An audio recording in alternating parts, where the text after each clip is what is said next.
কোরআনের মধ্যে বলছেন যে এই পৃথিবীর দলেরা, হে আল্লাহ আমার বান্দা বান্দিরা শুনে নাও, ওয়াইদা সাআলতুমুহুন্না মাতাআন ফাসআলুহুন্না মিন ওয়ারাই হিজাব যালিকুম আতহারু লিকুলুবিকুম ওয়া কুলুবিহিন। রব্বুল আলামিন বলছেন, যদি কোনো মেয়ের কাছে যদি তোমাকে কোনো জিনিস যদি চাইতে হয়, তাহলে তুমি কি করবে? তুমি পর্দার আড়াল থেকে তুমি চাইবে, তুমি সামনাসামনি চাইবে না। কারণ এটা যদি হয়, যালিকা আযকা যালিকা আযকা যালিকুম আতহারু লিকুলুবিকুম ওয়া কুলুবিহিন, যদি এই কাজটা করতে পারো তাহলে ওই মেয়েটারও দিল পরিষ্কার থাকবে, আর যে চাইবে ওরও অন্তরখানা পরিষ্কার থাকবে। কেন এই কথাটা বললেন? বিশ্ব নবীকে হযরত উমর রাদিয়াল্লাহু তাআলা একদিন বলছেন, বিশ্ব নবী গো, আপনার কাছে বিভিন্ন রকমের লোক আসে, আপনার কাছে ভালো লোক আসে, আপনার কাছে নেককার লোক আসে, আপনার কাছে পরেশগার লোক আসে, আপনার কাছে লুচ্চাও আসে, লাফাঙ্গাও আসে, বেঈমানও আসে, বাটপারও আসে, বিভিন্ন রকমের লোক আসে বিশ্ব নবী। আর এই লোকগুলো আপনার মেয়েদেরকে দেখবে, আপনার স্ত্রীদেরকে দেখবে। অতএব আপনি আপনার স্ত্রীদেরকে পর্দার আড়ালে থাকতে বলেন, আর যখন যদি কোনো জিনিস ওদের কাছে চাইতে হয় তাহলে যেন পর্দার আড়াল থেকে যেন চায়। হযরতে ওমর রাদিয়াল্লাহু তাআলা আনহুর এই কথাটা বলার পরে আল্লাহ রাব্বুল আলামিন বিশ্ব নবীর উপরে আয়াত নাযিল করে দিলেন। এই আয়াতটা, ওয়া ইযা সাআলতুমুহুন মাতাআন ফাসআলুহুন্না মিন ওয়ারাই হিজাব যালিকুম আতহারু লিকুলুবিকুম ওয়া কুলুবিহিন।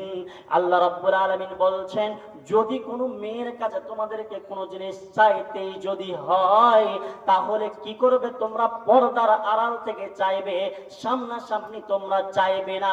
কারণ যদি এইভাবে তোমাদের এই রুলসটাকে যদি তোমরা মানতে পারো, এই কানুনটাকে তোমরা যদি মানতে পারো, তাহলে ওই মেয়েটার অন্তরটাও পরিষ্কার থাকবে, আর ওই বেগাছাড়ার অন্তরটাও পরিষ্কার থেকে যাবে। আজ দেখছেন অমুক গ্রামের দুটা ছেলের মা পালিয়ে গেছে, অমুক গ্রামের চারটে ছেলের মা পালিয়ে গেল। কেনে জি ভাই, কেনে পালাইলে? ফেরিওয়ালার সাথে পালিয়ে গেল। কাপড় বেচতে আসছিল, কাপড় 2-4 বছর কাপড় বেচতে আসতে আসতে দেখছে আর একদিন নেই। কার সাথে পালাচ্ছে? না তো অমুক গ্রামের কাপড়ওয়ালা বেচতে আসতো না, ওর সাথে পালিয়ে গেছে। কেনে? এটা বুঝতে পারেন না কেনা পালাইছে? আল্লাহ আগেই বলে দিয়েছে, তোমরা যেন এই সুযোগটা না পাও ওই জন্য। কারণ যে এই জায়গাতে ধরেন গ্রামে যদি 50টা মানুষ থাকে, আমার গ্রামে যদি 500 লোক থাকে, ওর মধ্যে পাক্কা শাক্কা নামাজিও আছে, মুমিনও আছে, ঘুষখোরও আছে, সুদখোরও আছে, বাটপারও আছে, আর লুচ্চা লাফাঙ্গাও আছে, নাই ভাইজান?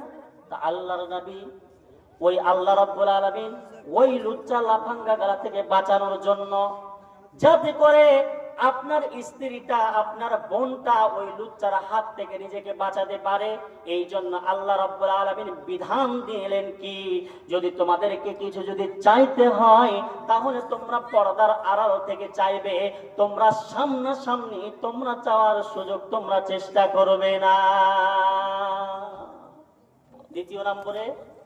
দ্বিতীয় নম্বরে আরো একটা কইছে আল্লাহ রাব্বুল আলামিন সূরা আহজাবের মধ্যে, আরো একটা কথা কইছে। কারকে আর মারাকে বলছেন? কি বলছেন? যে যখন তোমরা তোমার স্বামী বাদ দিয়া অন্য কোন মানুষের সাথে যখন কথা কইবা, অন্য কোন বেটা ছেলের সাথে যখন কথা কইবে, ওই সমাতে তোমার মুখ দিয়া যেন আস্তে আস্তে খুব মিঠা আনন্দ সুরে যেন কথা না বের হয়। আল্লাহর পাক বলছেন, ফালা তাখযা'না বিল কওলি ফায়াতমা আল্লাযী ফী কলবিহি মারাদুন ওয়া কুলনা কওলাম মা'রুফা। আল্লাহ রাব্বুল আলামিন বলছেন, ও আমার বান্দিরা শোনো, তোমাদের নিজের স্ত্রী ছাড়া, যেই তোমার স্বামী ছাড়া তোমার স্বামী যখন বাড়ি আসবে তোমার স্বামীর সাথে এমন ভাবে কথা বলবে, যখন তোমার মুখ দিয়ে কথা বের হবে তখন যেন তোমার মুখ দিয়ে যেন ফুল ঝরে, তোমার মুখ দিয়ে যেন মিষ্টি মিষ্টি করে কথাগুলো যেন বের হয়। তুমি যখন তোমার স্বামীর সাথে কথা বলবে একটু মুচকি হাসি দিয়ে কথা বলবে, কারণ মাঠ থেকে যখন তোমার স্বামী আসে ওই সময়তে তোমার স্বামী অনেক ক্লান্ত অবস্থায় থাকে। কোন মানুষের সাথে কেমন কথা হয়েছে, কথা বলার সময় হয়তো কাউরির সাথে ঝগড়া হয়েছে, মন টুটাটুটি হয়েছে, ওয়াতে মা যখন তুমি তোমার স্বামীর সাথে যখন তুমি কথা বলবে এমন মধুর টানে তুমি কথা বলবে, তোমার কথাগুলো শুনে যেন তোমার স্বামী যেন সন্তুষ্ট হয়ে যায়। তুমি এমন ভাবে তেরা চোখে তাকাবে, মুচকি হাসি দিয়ে কথা বলবে, তোমার মুচকি হাসিটা দিয়ে তোমার স্বামীর যেন অন্তরখানা ভরে যায়।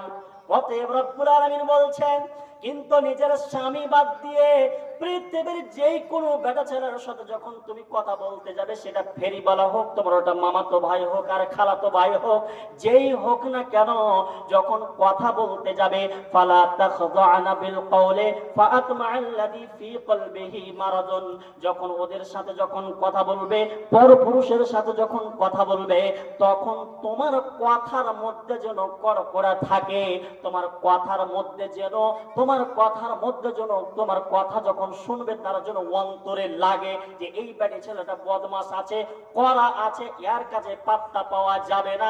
তোমার কথার ভিতরে যেন নার্ভি পান যেন না আসে, যেন খুব মিঠা সুরে তুমি কথা বলবে না। কারণ তুমি যদি পরপুরুষের সাথে, তোমার দেওয়ারের সাথে, তোমার মামাতো ভাইয়ের সাথে, তোমার খালাতো ভাইয়ের সাথে, তোমার গ্রামের একটা ফেরিওয়ালার সাথে, কোনো একটা জায়গার ফেরিওয়ালার সাথে যদি তুমি এই মিষ্টি ভাষাতে কথা বলো, আর ওই ছেলেটা যদি বাটপাড়া হয়, লুচ্চা হয়, লাফাঙ্গা যদি হয়, তাহলে তোমার পিছে ওই ছেলেটা পড়ে যাবে।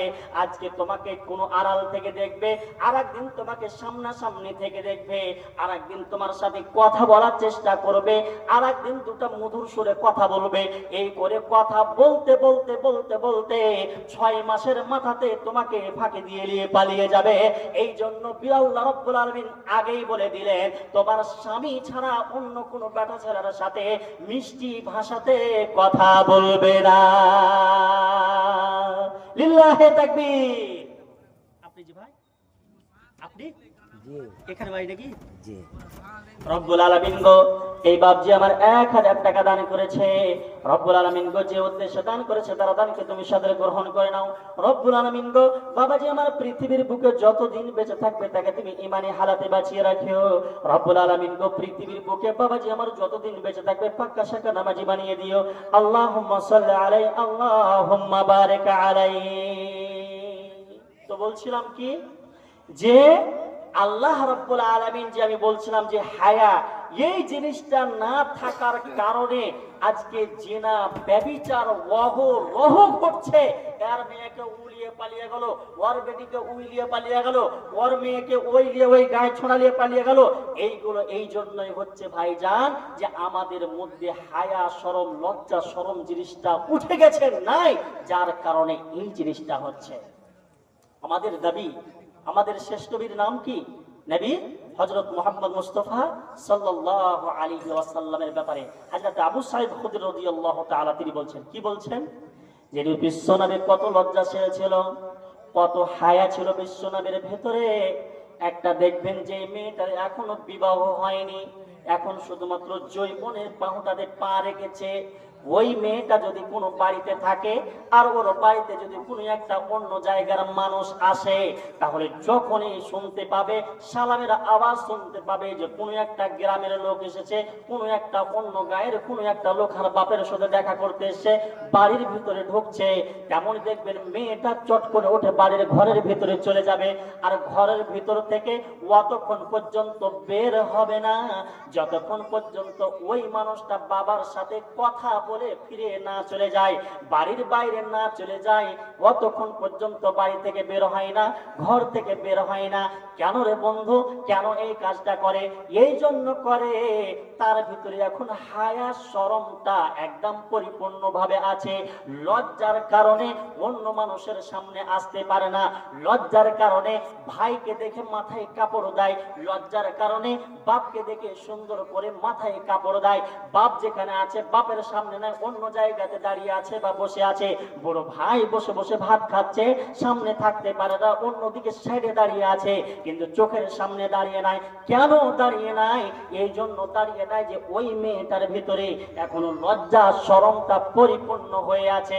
অতএব হযরতে আবু সাঈদ বলছেন যে এই মেয়েটা একটা অবিবাহিত মেয়ে, যতটা লজ্জা আছে এর চাইতে অনেক অনেক অনেক গুণ বেশি বিশ্বনবী সাল্লাল্লাহু আলাইহি ওয়াসাল্লামের ভিতরে লজ্জা ছিল।